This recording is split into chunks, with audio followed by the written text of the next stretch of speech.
We have people in the room from Tampa market, as well as people on the web from all over the country.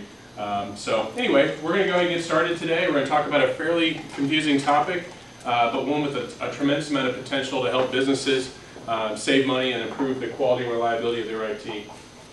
So today we're going to talk a little bit about cloud computing. For those of you who have come to past sessions, there's a little bit of review in here. Talk about the models, the deployment options, talk a little bit about cloud-based support, and how the cloud is going to affect your business. And then we'll move into how it can reduce the cost and improve reliability of your IT, because cloud has a unique ability to do both at the same time. Because normally you just pick one. You want more reliability or lower cost. And then how do you get your business to the cloud? Like, what's a step-by-step? What are the key things to consider?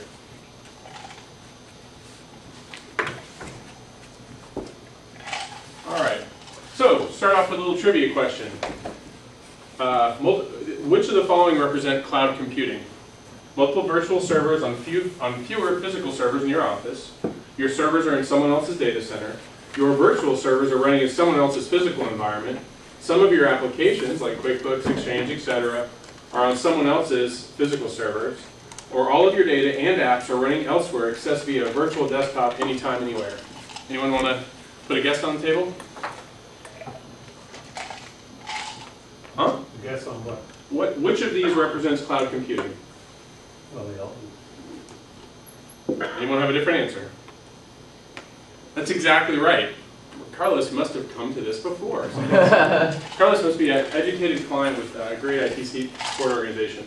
Bottom line, the cloud, this kind of describes a lot of different scenarios that have nothing to do with each other, that all collectively represent cloud computing. And I think it's really important to note that. And the reason is simple. It's a lot more complex than what it appears, but there are a lot of IT service companies out there that put out one or more of these as this is cloud computing. And we'll talk a little bit about why that is and what you can do to combat it. It's losing itself, I don't know. The answer is all of them. All right, so you're going to get some acronyms here. It wouldn't be an IT presentation unless we did confuse you a little bit. So infrastructure as a service, IaaS. Platform as a service, or PaaS, cloud services, the circuits themselves, which is a neglected part of cloud, which is how do you get there, the telecom circuits, the internet, software as a service, SaaS, data centers play a big role, and then hosted telephones, right? A lot of people in the cloud have to understand that every single thing in your IT infrastructure can go in multiple locations. All right, so the traditional server concept is simple. Right, you have 4 servers. One's a domain controller, one's an Exchange server, one's a web server, one's a file server. Every one is different, right? You may have 1, you may have 41, you may have 4,041 servers. But fundamentally speaking, in this model, if one of the servers dies, the actual applications running on the server die with it. So if you have a physical hardware failure, all the applications running on it work. In a virtual server environment, you have the same applications running on multiple machines that are linked together. So you could have one application running on one physical piece of machinery, one application running on 2, so if one dies it fails over, or what's more common is you have a lot of different applications running on fewer pieces of hardware. So there are people in here that are already on cloud computing that enjoy one of these 3 models now, but the most common that you're seeing people do is saying, look, I have 9 servers, but I can run those on 2 physical servers. So you have a virtual server, which is like the concept of a server, not a physical piece of equipment. Something that used to be a one-to-one can now be a many-to-one or many-to-few. Okay? So you'll see IT service companies recommend anywhere from 1 to 50 servers on one piece of equipment. You'll see Infinity recommends something very different. We don't like to put in virtualized environments that don't have multiple pieces of hardware that can automatically fail over to each other if there's a failure, if there's a death. So if this one dies, this has enough capacity to run every single one of these on one piece of equipment. That's what Infinity likes to recommend. And the reason is simple. Resiliency is important. Downtime is the enemy, right? It costs a lot of money to be down for 4 hours. What's driving cloud computing? Like a lot of different things these days, the number one concern that everyone has is economics, right? Everyone has there's a green. The green that I know of is the greenback.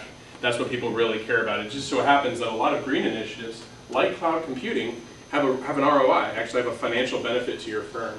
So It's also faster, simpler, and cheaper to use cloud applications. There's no upfront capital required for servers and storage. And this is based on which platform you go with, and we'll talk about those options. They can be accessed from anywhere, anytime, but it's not perfect, right? What's holding it back? The primary issue that we see in the market is the trust by the managed service provider and the VAR and the client. And the client can either have a trust issue in their partner or the technology. So in other words, the VAR itself, there's a lot of VARs that are, I've been in this business a long time, and I recommend physical equipment because I'm comfortable with it. I understand it, it works, we'll go back to the old way, it's worked for us for 20 years. And then you have the client itself that, this cloud thing's kind of scary, I'm not exactly sure if it's a good idea. Or, to be honest with you, the most common is, look, I don't really trust that my partner is going to give me good advice. It's not objective, they're not educated, they don't understand the market. And that is something that we see both subconsciously as well as directly. Trivia question, who in here thinks they may not trust the cloud? And why? Yeah. Just don't understand it yet. Because they don't understand it. Okay, that's fair. Everyone in here uses the cloud every single day. Most people don't realize it, but when you go to bankofamerica.com, that's in the cloud. When you go to google.com, that's in the cloud. You're not going into someone's server closet, you're going into a shared environment with a million different servers in one environment. So the most important things you have are your electronic medical records stored in the cloud, right? If you go into humana.com or bluecrossblueshield.com, you're in the cloud. You go into your bank, you're in the cloud. You're already in the cloud, you just don't realize it. And granted, there's different levels of security in the cloud, and we'll talk a little bit about that, but there's no reason not to trust the cloud. You got to trust that your partner is going to put you in the right cloud, in the right environment, and manage it correctly.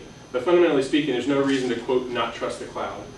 Another thing we're seeing a lot of is the managed service provider and VAR competency, especially in the smaller firms. They don't have the power, the horsepower, the intellectual horsepower, the specialist and the technologies to actually understand or provide all the different solutions to the client. Another thing you're seeing, and this goes back to that first slide, the marketing message is confusing. What is the cloud? Well, it's everything. It's kind of so many different things, there's no way to pin it down, so it's really baffling and confusing. And then, bottom line, there's just too many variables and options. We were just talking about that earlier. I remember when Carlos signed on as a client, 8 years ago or so, it was really complicated to sign on with Infinity because there was 144 combinations of services and you had to pick all these things, and he would just look at me and go, just whatever you think I need, which is great. Well, guess what? There's like thousands now.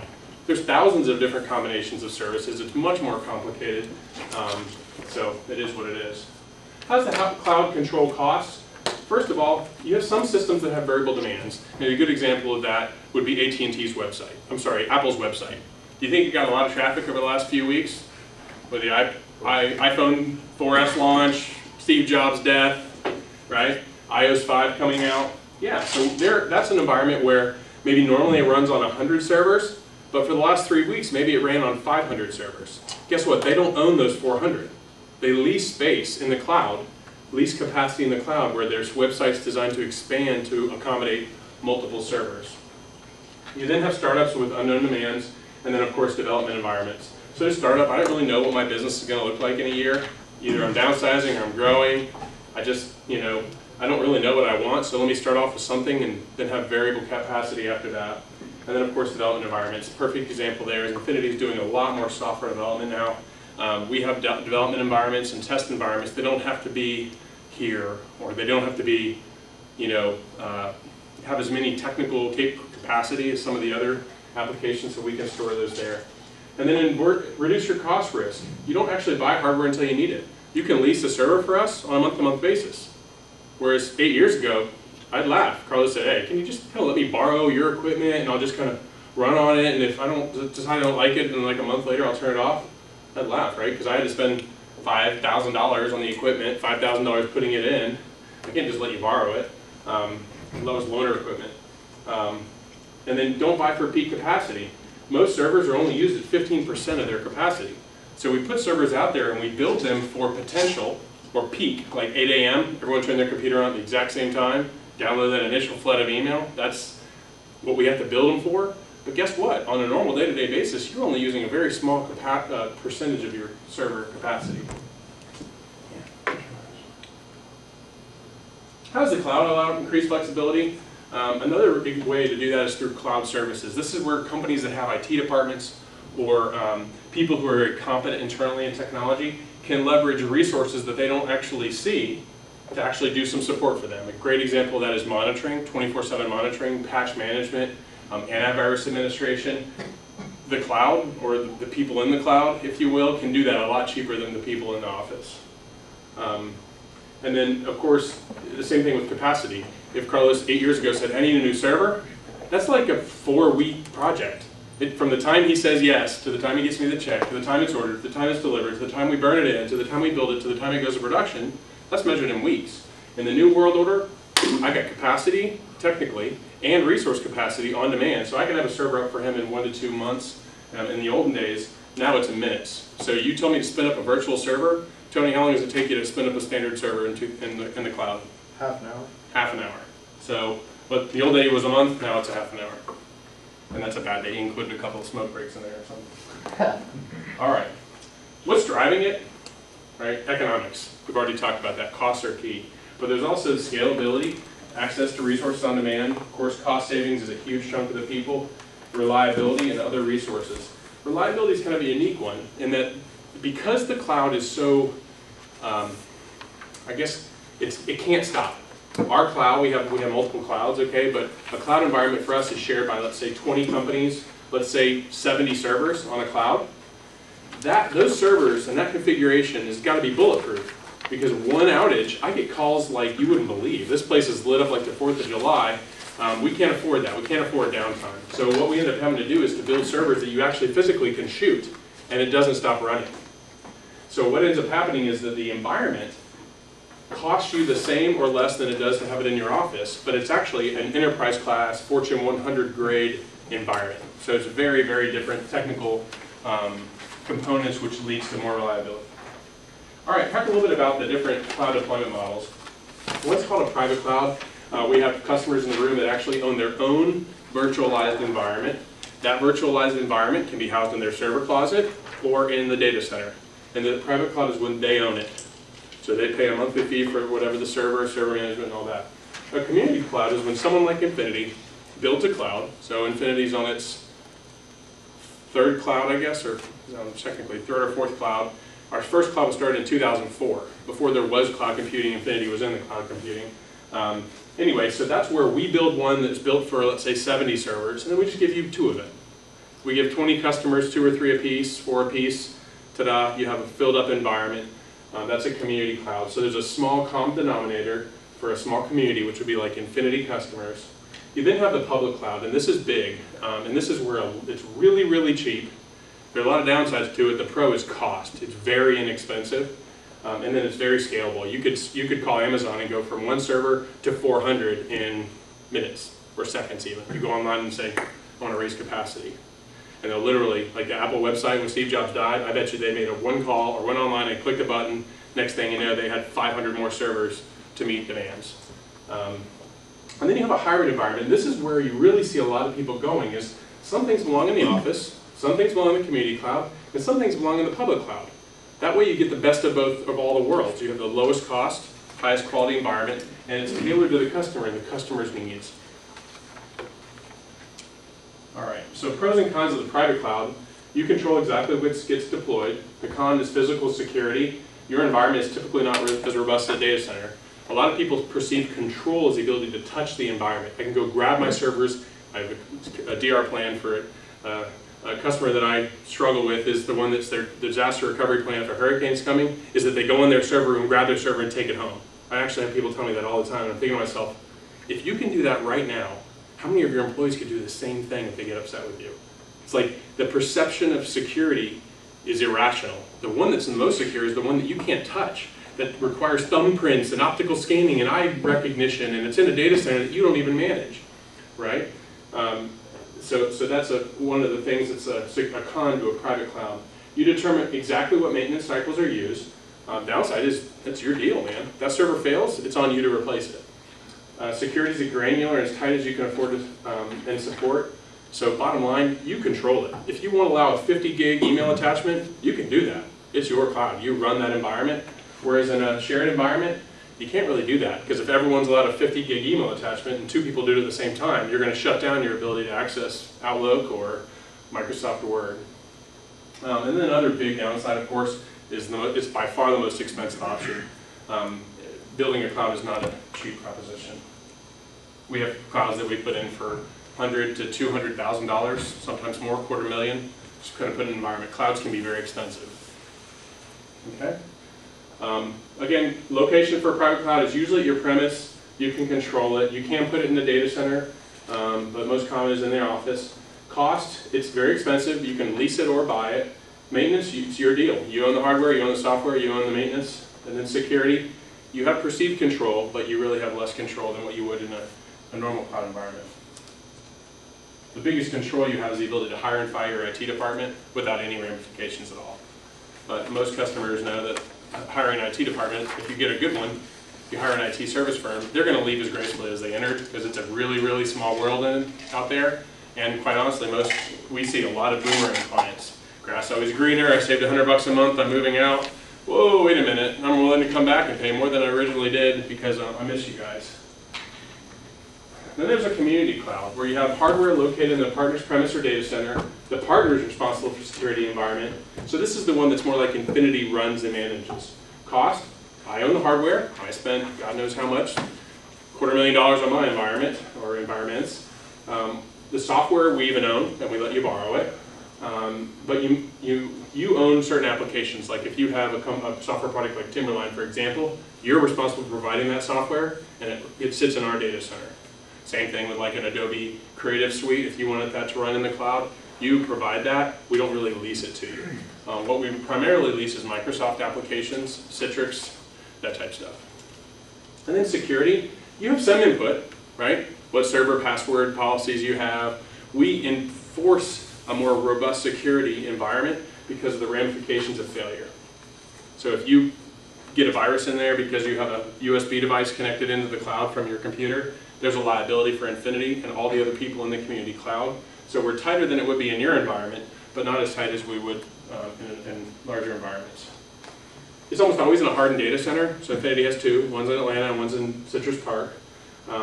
Maintenance styles are determined by us. So you don't, if server maintenance is between 12 midnight and 4 a.m. the first Sunday of the month, and there's nothing you can do about that. That is what it is. You're in the cloud. I can't make everyone happy when I have 20 companies in there, 70 servers. You focus on your core competency. That's something you'll see a lot of people do, whether it's premise or cloud. I don't want the problem anymore. I don't want the server in my office. It's your problem, Terry. I'm willing to pay, whatever you ask me to get that out of my office. Obviously, your day-to-day applications are in a shared environment, and that's where security comes in. You have to really trust the partner to make sure that your competitors or other firms, or quite honestly, hackers or crackers can't mingle their way through the cloud and see your applications, grab your QuickBooks file and stuff like that. That's why Infinity has very high-end Cisco security appliances and strong engineers like Tony in here to help manage that. Very small, if any, upfront expense. If so, it's more like the conversion of your information from your office to the cloud. But there is an ongoing monthly expense. Basically, instead of spending $5,000 per server every 4 years, you spend $140 a month per month for the rest of your life on this hosted server. Public cloud, and this is the Amazons of the world. IBM's got one. Everyone's building these now. Cisco even built them and then shut it down. But basically what it is it's all in a data center, and it's in mass quantities. Like IBM's cloud has thousands of servers in it physically, and hundreds of thousands of virtual servers in it, and it is what it is. It's a complete operating expense. The partner owns everything. You're just leasing capacity. Your partner is responsible for maintaining the equipment, and you have virtually no input at all into security. IBM's going to do exactly what they want, when they want, and how they want. You're just trying to you're just hoping your server stays up. That's your input into the process. Really nothing, right? So this is the strongest physical security because IBM has so many servers that it's like Fort Knox, right? Getting in there is like brutally difficult. Our data centers are very difficult, but nothing like IBM's. You focus on your core business, small upfront fee, much like the community cloud. As you can tell, there's not that much difference between the public cloud and the community cloud. The difference is only in the size. In IBM's cloud, they have hundreds of thousands of companies in there. In a community cloud, you may have 20. So you have a little bit more of a personal relationship with your IT service company. And quite honestly, if you call Google or Amazon and ask for help on your server that's down, they're going to tell you to send them an email and they'll get to it at their earliest convenience. Whereas Infinity or Community Cloud, you can usually walk down and grab the guy by the throat and say, where's my server, right? So there's pros and cons to both. Again, what we're seeing is virtually no one belongs in a single configuration. Not a single company belongs in a single configuration. It's almost always something where EBO belongs in the public cloud because Microsoft Office 365 is the cheapest form of hosted email. Your servers, man, to be honest with you, Timberline needs to be in your office because there's a tight interaction between that and your PC, for example, theoretically. And then you know what? QuickBooks, that really belongs in the community cloud. So you could have one customer that has different things in different places, and the magic with your IT partners to make it all work together. What are cloud-based services? And this is something we're seeing a lot, primarily around IT departments. So you'll have companies or governments that'll come to us and say, you know what? I'm spending a lot of money doing things I don't want to do. Or they've cut my budget so much that the IT department is so small that we're getting crushed with support requests and we don't have enough resources to do it. Can you take care of the stuff that I don't want to do, like 3 in the morning Christmas Eve monitoring? No one wants to do that. Infinity has live people actually monitoring the servers 365 days a year, 24/7. Patch management, way easier to talk about than do. Antivirus, spyware, malware, and then level 1 remediation. In other words, this service stopped on my server. Okay, go in and restart the service before you call anybody. That's something you can outsource very, very inexpensively. And then there's exchange hosting services, another service you can do. This is the backups, monitoring, alerting, patch management, antivirus, baseline remediation. For Infinity current customers, a lot of this is called bronze today. In the new world order, it's called cloud services. Big companies buy it, small companies buy it. It's most common with people that have IT departments. Here's an example of a cloud-based application, okay, and also an example of how complex it is. Hosted your email. How many people have their email hosted in their office right now? Everybody, almost everybody. You don't. Where's yours? Google. Google. Okay, so that's a good example, right? So there's actually 1 billion different places to host your email these days, right? There's the premise, which is in your office. There's hosted on a dedicated server in my cloud. There's hosted on a shared server in my cloud. There's my AppRiver. And then there's Microsoft Office 365 or Google, which is more of a provider-based cloud. Okay, so just something as simple as email has 1, 2, 3, 4, 5 options. You've got to make sure that your partner considered all 5 before making a recommendation, and the best way to do that is to ask them why they didn't pick something. And the one that I'll tell you is the one you should really understand why, is the one that's the least cost. Right? Office 365 is $6 per month per box. Unlimited size, or 25 gigs per mailbox, huge. It's not for everybody. You have to know what you're doing to determine whether it is right for you, but whoever you look at should be able to tell you why they didn't pick that. Because it's $6 versus AppRiver is, I think, $12.95 or something like that, so it's double the cost. So you better have a good answer as why. And this is what I'll tell you. A lot of IT service firms won't even tell you about that because there's no money to be made whatsoever. There's no margin in $6 a month. So no one's motivated at all to sell it to you.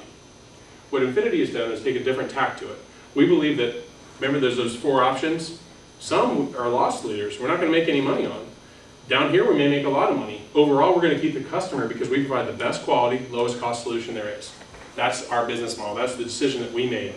Most of our competitors are saying, look, we're only going to recommend hosted service where they put their servers in our office. That's all we want to sell. So we're going to recommend one solution to our clients. That's what we're seeing most in the market. And that could be premise, because it's usually companies that have been around forever, because that's all they know, that's all they're comfortable with. Or these companies popping up everywhere, you know, cloudit.com and all these just random little companies popping up, and they built these community clouds, and they're saying, look, you know what? Everything you have should go from your office to my data center and access via remote desktop. You should go, but what makes you think that? Why do you think that? Why do you think Timberline is best in that environment? Why do you think that's the better for email than Office 365, right? What you want to make sure is that they're choosing for what's best for you, because there's pros and cons to each solution. This and all cloud decisions are longer term in nature. They're not lifetime, but they're also not 1 month. It's not easy to go from the cloud back to premise. It is not easy to go from the cloud to premise. So you need to think about this as a long-term decision. We'll talk a little bit about that. But of course, Exchange allows online collaboration anytime, any place, meeting scheduling, contract management, document sharing, things like that. This is a typical Microsoft Exchange. Eliminate the overhead of in-house expertise, no upfront licensing fees, mobile device synchronization. What we're seeing there is that everything can go from your office to the cloud for about what it costs you to take care of the Exchange server by itself, for Infinity to take care of it. So you kind of don't have to worry about hardware, you don't have to worry about software, and it's in a bulletproof environment for the same price as what you're paying now, kind of thing. Again, they're not for everyone. Office 365 is not for everyone. You just got to know that they consider all those options and recommend what's best for you and them. There's, of course, everyone knows a lot about the Exchange. One big difference is unlimited mailbox storage. In the cloud, they have storage measured in, God knows what it is, billions of gigabytes. So they can just handle whatever you want. They have Akamai and some acceleration technologies that allow you to really have unlimited of anything and have it still actually function and work. We've had clients that have really, really, really big mailboxes and have problems. It takes a while to get their phone, to boot up their computer in the morning, because it's just, they won't delete email. So there's 500 gigs of email or 50 gigs of email that have to sync. In the cloud, there's just a whole lot more investment made in compression, because the connectivity between the server and the workstation is what? Instead of the LAN and the cable, it's what? It's the internet, right? So the server is in Washington State. Your Outlook client is in your office. That email has got to get from Washington State to your client in your office using the internet. So the compression and the money they spend on that is huge. Okay. And then, of course, there's also a big benefit. You don't own the software, you don't own the hardware, so all the new versions are up to them to provide and deploy. You don't pay for it. You're going to pay that monthly fee per month, no matter what, whether it's 2011 or 2014. All right. Now we're going to get into the kind of the meat of today, and really what I want to focus on is how do you get your business to the cloud? Okay? The most important decision by far is a partner. Why? The cloud is the flavor of the day. It may even be the flavor of the month or the flavor of the year. But I guarantee you that 3 years from now, the cloud will be irrelevant. Something related, it will morph into something even newer and cooler and better and cheaper and faster. The key is to take the partner that's going to keep your needs in mind and evolve with the technology. You'll have so many customers that, I'll use this, there's a lot of startups that I've looked at investing in that are focused on one particular technology. Their ROI is measured in 5 to 10 years. And they're investing in one technology. I'm like, that's irrelevant. You're dead in 3 years. There is no you, because the technology is going to lap you. Microsoft is a competitor to us now. It used to be a vendor, like, I don't know, 18 months ago. So it's really big, right? Businesses that know what you should do before they get to know you are not partners. They are vendors pushing an agenda. So if you have a customer or vendor come in there and say, you know what, for free, I'm going to tell you what you want. It'll take me an hour on site with a little interview with you, and then I'll bring you my solution. Or I may even have it in my back pocket. That's not a partner. That's a vendor. They're only considering one option because that's all they have to offer. They don't know your business. They can't know your business. They don't know how Timberline works. They don't know how your users interact. They don't know that Nancy is like the most technologically inept person in the entire world and she runs your entire business and the whole concept of the cloud is going to make her head explode and she's going to quit. They don't know that. So this is the cloud of the flavor of the month. Your partnership should transcend technologies. Be aware of firms that are virtually exclusive to one technology versus representing all proven technologies, and that their commitment to evolve as technology evolves. Does your partner have 24/7, 365 support? And this is where Google Apps is a real problem. If you have an issue, it is brutally difficult to get really good help. You can't drive anywhere and talk to somebody. You can't grab them by the throat. You can't shake their hand. Heck, you can't even call them most of the time. So they're pros and cons to each solution. How long have they been around? All these startups, guess what, guys? Technicians are really, really bad business people. Really bad. They don't survive. As soon as the recession comes, they left half their staff. Right? All that intellectual property, all the knowledge of your business walks out the door with them. Or another thing we're seeing is they're building these clouds, and they don't have the money to do it right. So they're skimping everywhere they can because they only have $50,000 to build something that should cost $250,000. I get the idea? Do they employ subject matter experts in all components of the solution? In other words, do they have a server guy, a software guy, a storage area network, or is it everything in the head of one person that could quit, get sick, or etc.? A lot of times you'll have a small company like, oh, we have a cloud, and here's Billy, he's our rock star. And so you should say, all right, he just got hit by a bus. Now who's my expert in virtualization, VMware, storage? And if they look at you like, we have this contractor, obviously that's not a partner. And then do they have enough money to do it right? Something we've seen as well. And Infinity, quite honestly, during the early days, we didn't have any idea what it cost to do it right. It was the first time. We were bleeding edge, right? And some customers had to ride that train with us, where you invest in something that seems right at the time, but you know what? Turns out that sand wasn't quite the level it needed to be to perform. So we've been doing it for, 7 years now. So you learn a lot in 7 years. Another thing we're really seeing a lot of people do is, instead of the 1 hour interview you, I'll tell you what you want, to actually come in and audit your network. Have like people get an accounting audit to get an IT audit. Come in, take a look at our environment, talk to our end users, let's see how happy they are, and then consider all the options out there and recommend something exclusive to me. So it's something you invest in. One thing that we're seeing in our industry, particularly in IT services, quite honestly, historically, advice is free. You pay for only work, right? Telling us what to do is something you do on your dime. Doing it is what I'm willing to pay for. The problem is, in the New World Order and the cloud, it's the exact opposite. Doing it is cheap. Telling them what to do and considering all the options and really weighing the cost and benefits of each, it takes time to do it right. And you should be willing to invest in that because you want a vested interest in success. And you want to make sure that partner's not going to skimp on that. Involve business stakeholders in assessing the viability of hosted applications and desktops. Will your line of business applications work in the cloud? If so, what type? A great way to test the partnership before you get married is to do a pilot. I'm sorry, the audit is a great way to test the relationship. Do you like working with this person? They're going to spend a week in your office. They're going to be asking you hard questions. They're going to be talking to your end users. I think the kind of people you actually want to marry.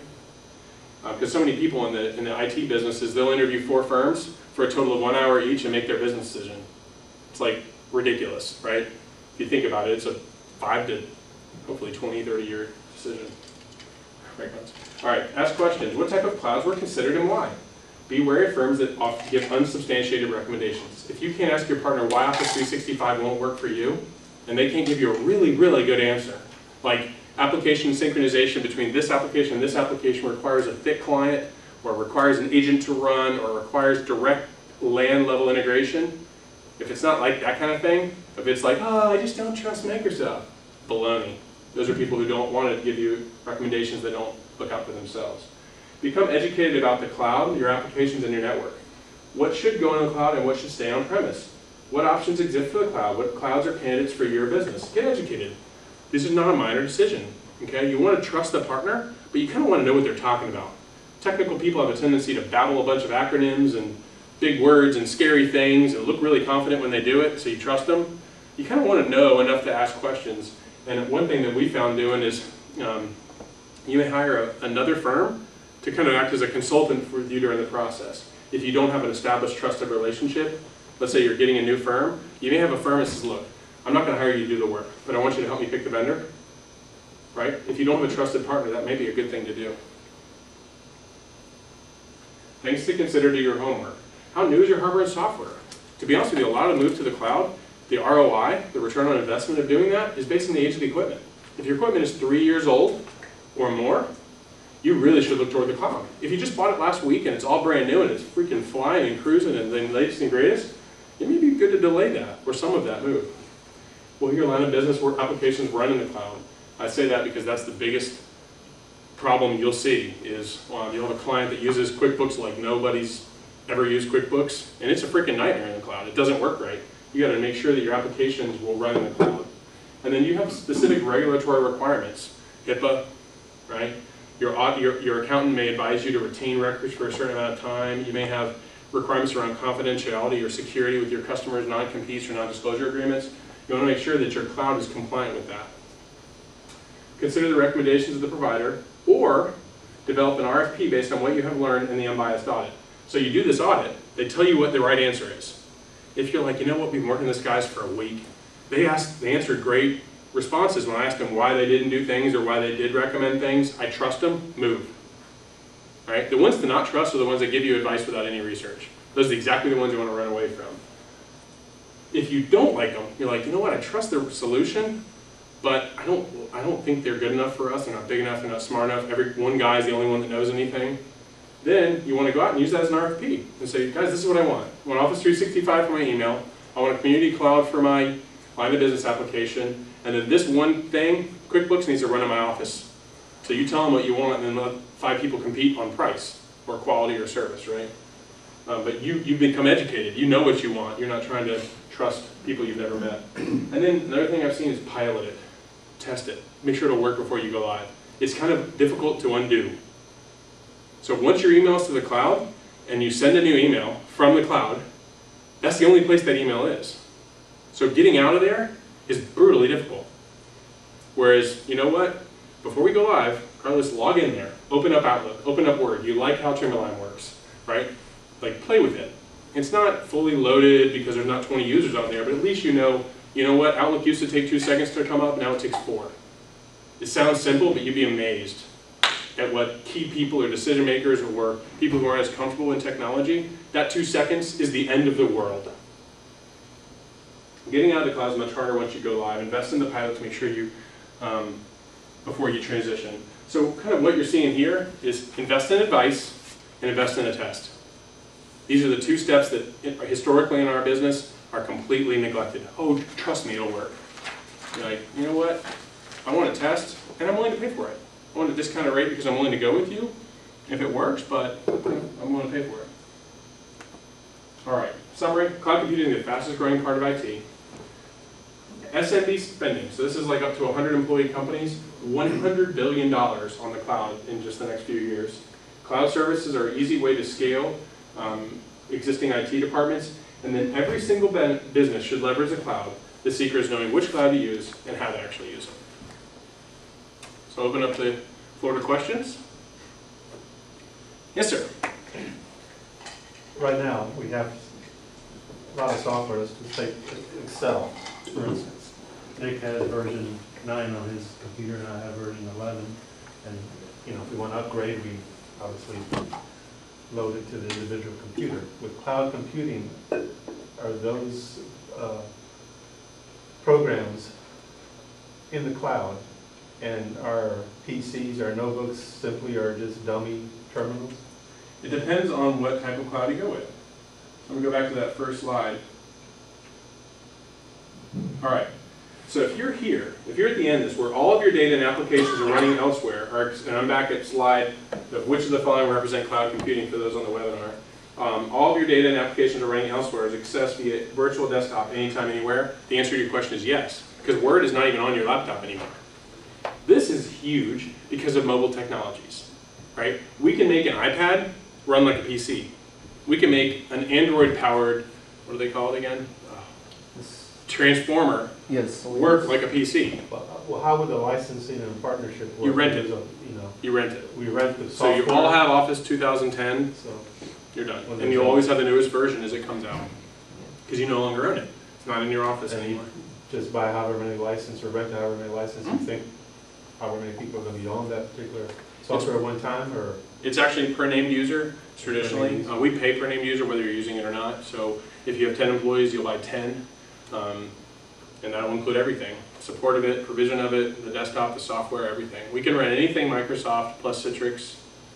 I'm not sure what else. I think that's about it right now. Eventually, everything will move to that software licensing model, right? Everything. Some things are actually kind of cool too, like with Office 365, there are different levels of it, one of which is completely, everything's in the cloud, but you have nothing on your desktop. But they even have licensing that always includes the newest version of Office. It's free. You pay, and I don't want to promise anything, say $35 a month, and that includes SharePoint, email, chat, web conference, video conference.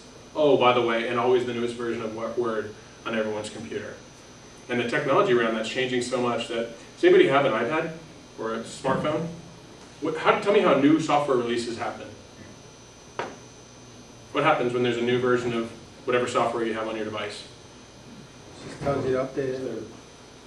You get notice on it. If it's an app, you get. Right, and then what do? That's exactly how it works.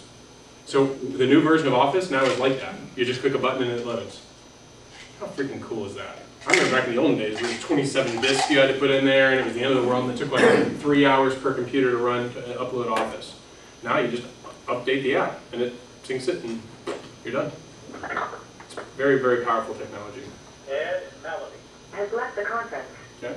So anyway, it depends what flavor of the cloud. So you could have your servers, your physical servers, on your virtual servers on fewer physical servers in your office, and that same problem exists. Whereas if you go to this flavor, that problem goes away. There's no problem with speed of it, using an application.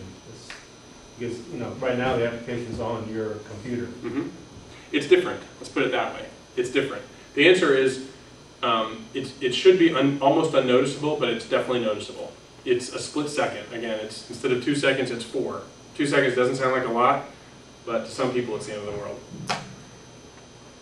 So, but the technologies around presentation of applications and data have come so far over the last 36 months that if you looked at it 36 months ago and you look at it now, there's no comparison.